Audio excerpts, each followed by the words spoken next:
Hi, and welcome to this session. We'll get started on coding with Python, and let's see some of the factors we need to consider before we start with the coding, some Python basics. If you've gone into your search bar and looked up Anaconda and launched it, it would have opened up a screen like this.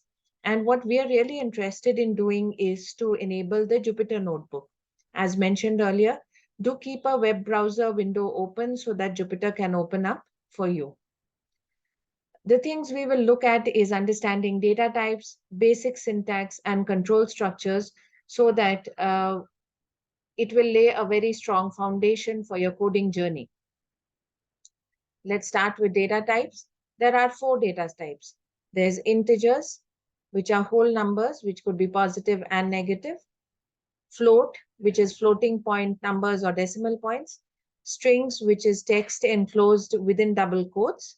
Here, this is really brought out because if you remember, Python is a very high-level language, English-like language, and you don't want the system to get confused on whether you're writing code or you're writing a string.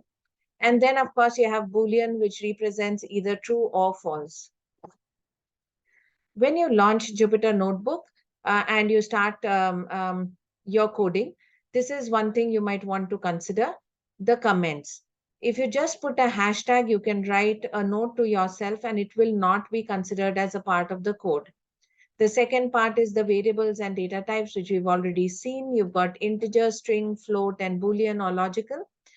The arithmetic operators are pretty much like you see in a calculator, so addition, subtraction, multiplication, and division. But what really changes is the power values. So if I want to write 2 to the power of 2 or 2 squared, what I do is 2 double asterisk 2. If I want to know only the quotient or the remainder of a division, for the quotient, I choose numerator, double divide denominator, and to get the remainder, I choose numerator, percentage denominator. So these 3 are special operators in Python. When you look at strings, yes, you understand that they can be either one word or a multitude of words. And the best part is all the positive operations of arithmetics, which is like addition and multiplication, which leads to values which are greater than what the original value is. Those are also applicable when you look at strings. So you can add 2 strings. You can also repeat to a string by doing a multiplication into 3. It will call out the same string 3 times. Lists are nothing but an aggregation of values which allow you later, you will realize, to write code which can work for every element of the list. It is created by putting the set of values within square brackets.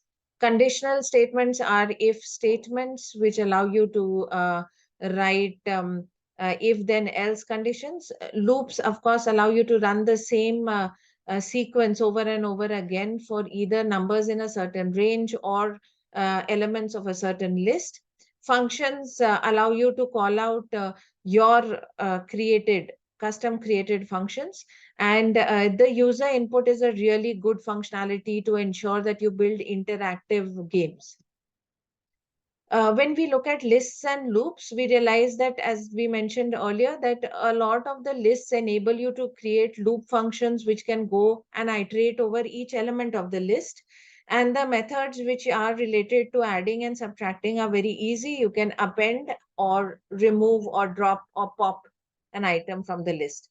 Dictionaries are 2-column lists which have a key and a value pair. While loops enable the counters to come on, enabling certain iterations to happen until it hits a logical or Boolean, roadblock. Okay, maybe an invalid value. So with this, we can get ready to get on with our coding, and let's get started.